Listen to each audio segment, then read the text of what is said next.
네, 시리아 사태에도 불구하고 코스피 시장이 선방한 한 주였습니다. 외국인들의 매수가 그 중심에 있었고 우리 시장의 움직임, 상품 가격, 상품 시장에 대해서 다소 좀 주목하고 있지만 일단은 좀 하락률을 기록하면서 다소 좀 안정되는 움직임을 보이고 있습니다. 소강국면을 맞은 시리아 사태에 대한 추후 이야기도 주말 동안에 좀 촉각을 곤두세워야 할 것 같은데요. 일단은 코스피 시장이 1916선 0.49% 상승하고 있고요. 오늘 코스닥 시장은 다시 한번 하락합니다. 1.6포인트의 하락률을 기록하고 있습니다. 최근 한 달간의 코스피 시장의 움직임 먼저 보겠습니다. 8월 1일 종가가 그러니까 1910선 정도에서 출발했습니다. 양적 완화 축소 우려가 다시 부각이 됐었고 외국인들까지 매도에 동참하면서 1848선까지 내려앉았었습니다. 보합권 정도에서 마무리할 수 있을지 아니면 8월을 상승률로 마감할 수 있을지 여부에 대해서도 오늘 기다려보도록 하죠. 금융주에 대한 관심이 있습니다. 삼성화재 보실까요? 오늘 일단은 상승폭이 두드러진다고 보실 수 있겠는데요. 외국계 창구를 통한 매수세가 유입이 되고 있습니다. 금리의 상승기에는 화재주, 이 보험주에 대한 주목을 8월 초반부터 해왔는데요. 이런 흐름들이 이어질 수 있을지 여부에 대해서도 주목하겠습니다. 자, 양적 완화가 축소된다면, 축소가 9월에 시행된다면 이라는 기대를 좀 가져보는 주가도 있습니다. 은행주들의 움직임인데요. 자, 은행주들 오늘 KB금융이 모건스탠리 창구를 통해서 매수세가 유입이 되고 있습니다. 2%의 강세에 35,750원까지 내려왔는데 이 증권주들의 흐름과는 다르게 하반기 이익에 대한 부분도 기대를 하면서 이 금융주들의 움직임도 꿈틀거리고 있습니다. 코스닥 시장 보시죠.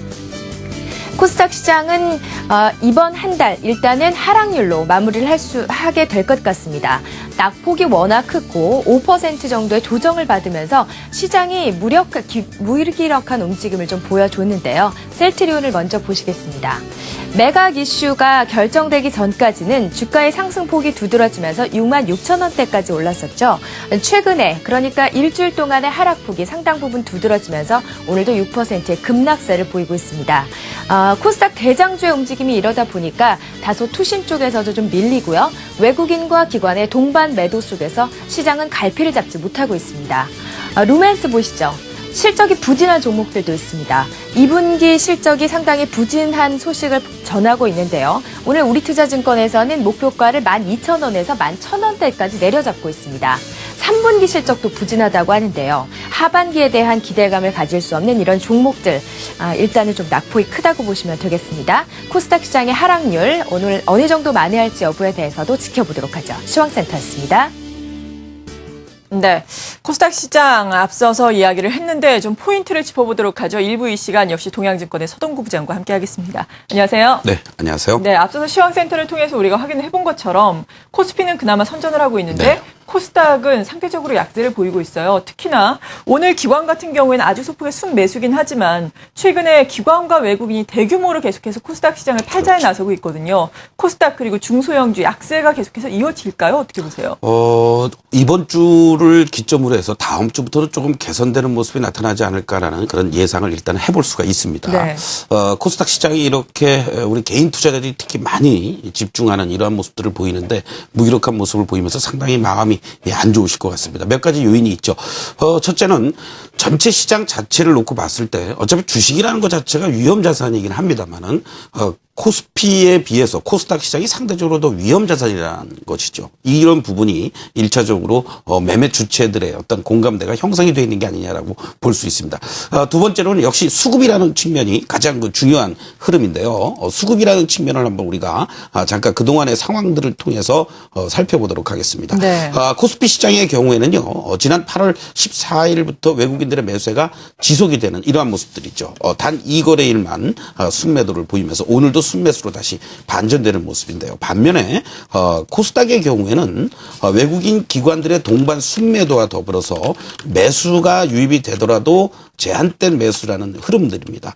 그나마 다행인 것은 오늘 외국인들의 매도세가 다시 또 증가되는 이러한 모습들이 연출되고는 있습니다만은 기관들은 어제를 기점으로 해서 매도 규모가 좀 둔화가 되고 오늘 소폭이나마 순매수를 보여주고 있다라는 것을 감안한다라면은 일단은 수급적인 측면에서 외국인과 기관들의 엇갈리는 행보 이러한 측면에서 급격한 매도세는 어느 정도 진정이 되지 않겠느냐라고 말씀드릴 수가 있습니다. 그래서 다음 주부터는 코스닥 시장이 어떤 코스피 시장의 안정이 이루어졌을 경우에 반등이 나올 수 있는 여지가 있지 않겠느냐라고 볼 수가 있겠고요.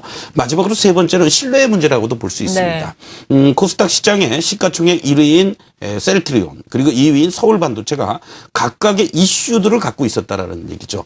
물론 세계 최초로 유럽 쪽으로부터 특허를 램시마와 관련된 허가를 받은 것까지는 좋습니다. 최근 들어서 매각과 관련된 난항이 있다.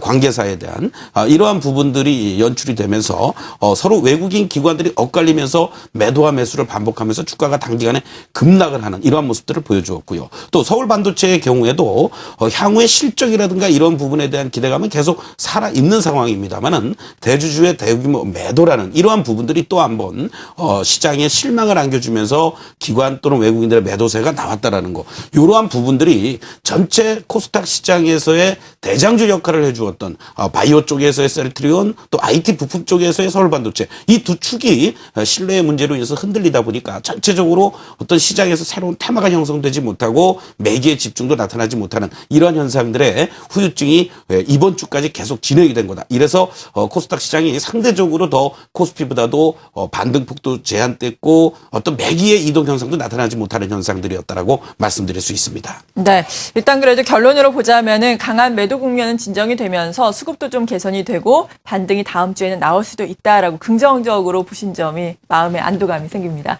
그리고 산업계 이슈를 보자면은 9월 우리가 기다리던 스마트폰 쪽에서 신제품이 그렇습니다. 많이 나오잖아요. 네. 애플도 그렇고 삼성전자도 그렇고요. 이에 따라 부품주들 요즘 다소 움직이고 있나요? 어떻습니까? 이미 조금 선반영되는 것들도 예. 있습니다. 그리고 또 IT 부품 관련주들이 이 코스닥 시장은 특히 이제 뭔가 집중되는 테마가 형성이 돼줘야 되는데 뭔가 그래도 9월부터는 아까 말씀드렸던 테마가 형성이 된다고 했을 때 IT 부품주들의 어떤 움직임이 나타날 가능성도 높은 그러한 시점이 아니겠느냐라고 말씀을 드릴 수가 있는데요.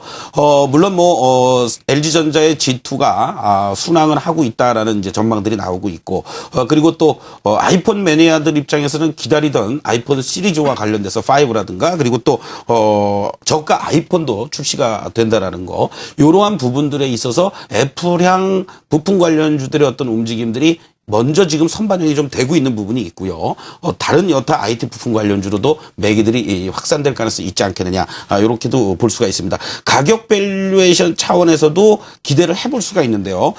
지금 먼저 선반영되고 있다라는 실리콘웍스를 한번 좀 보시도록 하겠습니다. 네. 실리콘웍스는요. 시장의 어떤 흔들리는 모습 속에서도 상당히 탄력적인 흐름들을 잘 이어져 왔다라는 거죠. 바로 애플 쪽과 관련된 그러한 그 지속적인 주문이 증가가 되고 있다라는 거고요. 최근 들어서 이제 고화질 TV 화면에 들어가는 이 드라이버 IC와 관련돼서도 추가적인 성장에 대한 기대감이 커지고 있다라는 전망들이 나오면서 상단을 돌파해 주면서 새로운 고점을 만들어 나가려는 이러한 모습들이 연출되고 있습니다. 또 내려오고 있다가 올라가는 과정 속에서 기관들의 어떤 매수세라든가 이런 거래량도 증가가 돼주면서 전체적으로 다시 한번 상승의 흐름들을 보여줄 가능성이 높은데요. 항상 말씀드리지만 현재 코스닥 시장은 모난 놈이 정 맞는 상황이 될 수도 있습니다. 그러니까 단기간에 다른 것들 다 못 갔는데 너무 또 급하게 올라왔다는 얘기죠. 그리고 21선과의 이격도 벌어져 있다는 것을 염두에 두신다면 갖고 있으신 분들은 일정하게 이익 실현과 더불어서 비중을 유지해 나가시면 되겠지만 신규 진입 과정은 오히려 한번 눌러주는 자리들 그러한 자리들을 이용해서 대응하는 것이 좀 좋지 않겠느냐. 결국 그렇다면 한 23,000원 초반 자리를 중심으로 해서 다음 주부터 관심 있게 이렇게 대장주 역할을 해주고 있는 실리콘웍스를 접근해보는 게 좋을 것 같다라고 말씀을 드리겠습니다. 네, 잘 알겠습니다. 오늘의 핵심 포인트가 될 만한 사항들에 대해서 먼저 도움 말씀 들어봤고요. 역시 오늘도 이슈가 들어오는 대로 연결해 보겠습니다.